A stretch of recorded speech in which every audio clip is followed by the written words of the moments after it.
All right, quadratic formula. Quadratic equation can be solved by graphing or using the quadratic formula. To solve using the quadratic formula, the equation must be in standard form. So that is where you have ax squared plus bx plus z equals 0. Remember, where a cannot equal 0. This is your quadratic formula. You have to memorize it. X equals negative b plus or minus the square root of b squared minus 4ac all over 2a. Okay? Seems like a massive equation, but it's really not bad at all. Okay? Now, we need to solve this equation using our quadratic formula. Well, guess what?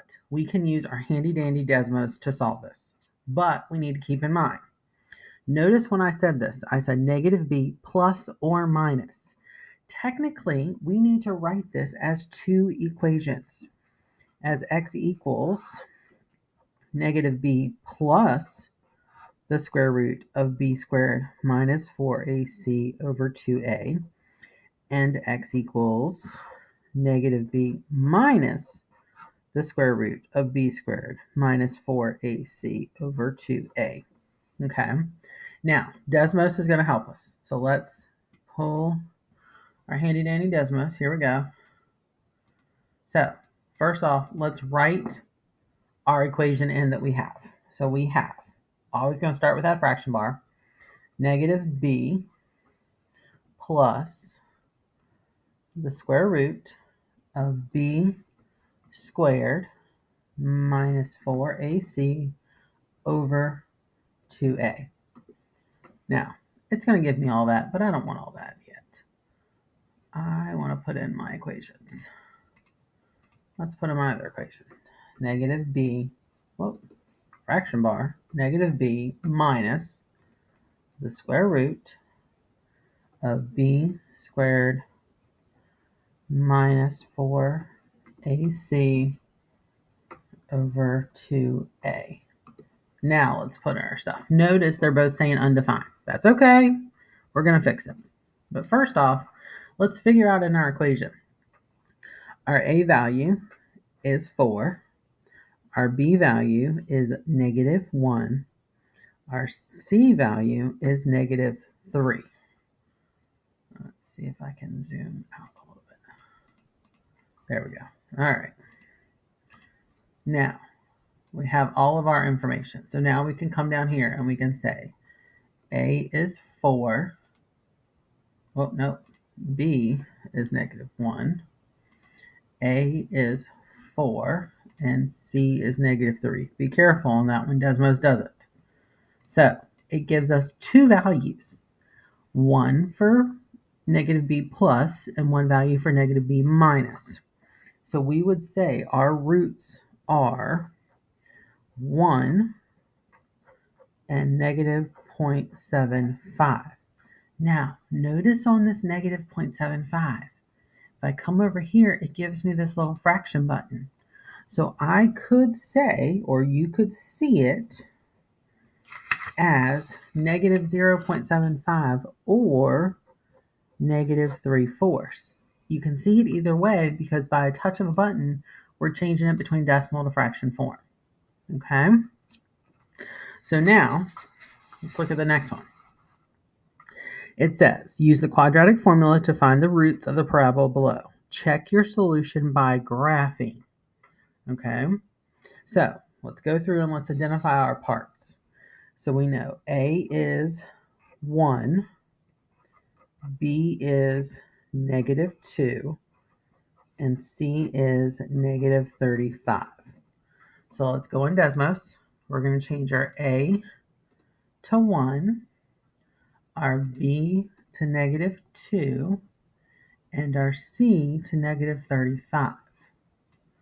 So if I come back up here, it says that my roots are 7 and negative 5. Now it wants us to check it by graphing. So let's graph it. X squared minus 2x minus 35. All right, so I'm going to move this over a little bit. So let's,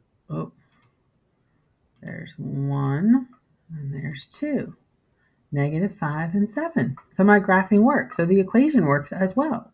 It's an easy way to double check it. So I can say for my graphing, I got x equals 7 and x equals -5. Okay? All right, let's go to the next page. This says use the quadratic formula to solve each equation. Now, what do you notice about this one? It's not in standard form. So this has got to be moved to the other side. So we would say this is x squared plus 24x plus 144 equals 0. Okay? So now we could say a equals 1, b equals 24, and c equals 144. Okay? So let's go back into Desmos. I'm going to delete my equation, or delete my graphing one, leaving my two formulas up here. So a is still 1, b is now 24, and c is now 144. Notice on this one, my x equals -12 on both of them, which means if I go to graph this, it's only going to touch that x-axis one time at -12. All right, let's go to number 2. We're already in standard form, so let's identify. A is 2, B is 1, C is 3. So A is 2, B is 1, and C is 3. Oh no, it says undefined. Did I do something wrong? Let's check my graph. 2x squared plus x plus 3. I didn't do anything wrong. Look at your graph. It's not touching your x-axis. So this has no roots. That is what I would say. Okay? And it's okay if it has no roots. That happens. All right, let's go to number 3. Not in standard form, not an issue. Let's fix it. 3x squared plus 10x minus 12 equals 0. So a equals 3, b equals 10, c equals -12. So let's come in decimals. I'm going to delete this bottom equation. A we're saying is 3, b is now 10, and c is -12. Okay, look at these numbers. Holy mackerel.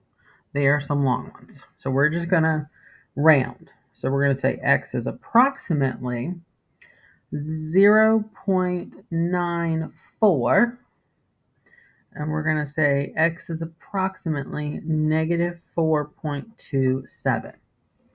I rounded those to the hundredths because if I were to come in here and graph this equation, plus 10x minus 12, if I were to graph it and I were to look at those two, they cut them off. They round them. Okay. Even though I rounded this to 94 and they kept it out to the thousands, that's okay. Okay. All right, let's look at our fourth one. All right, this is not in standard form at all, so we got to clean this up. First thing, let's distribute. So 2 times 12x squared would be 24x squared. 2 times -x would be a -2x. Then I need to move this 15. So I'm going to say 24x squared minus 2x minus 15 equals 0. So I have a equals 24, b equals -2, c equals -15. And let's find my roots. Okay.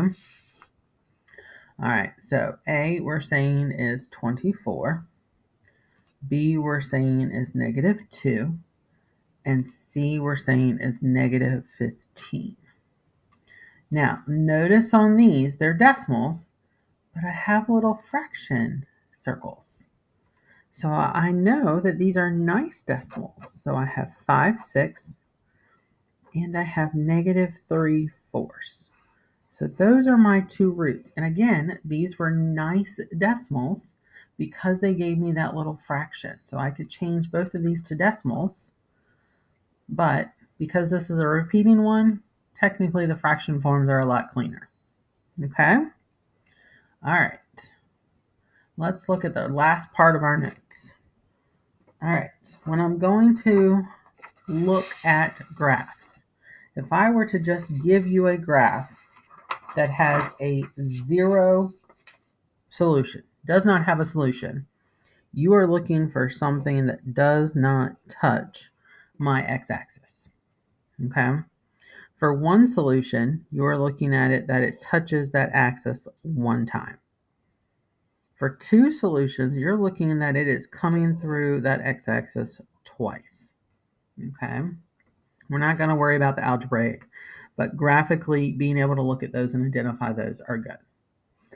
And that is it for quadratic formula.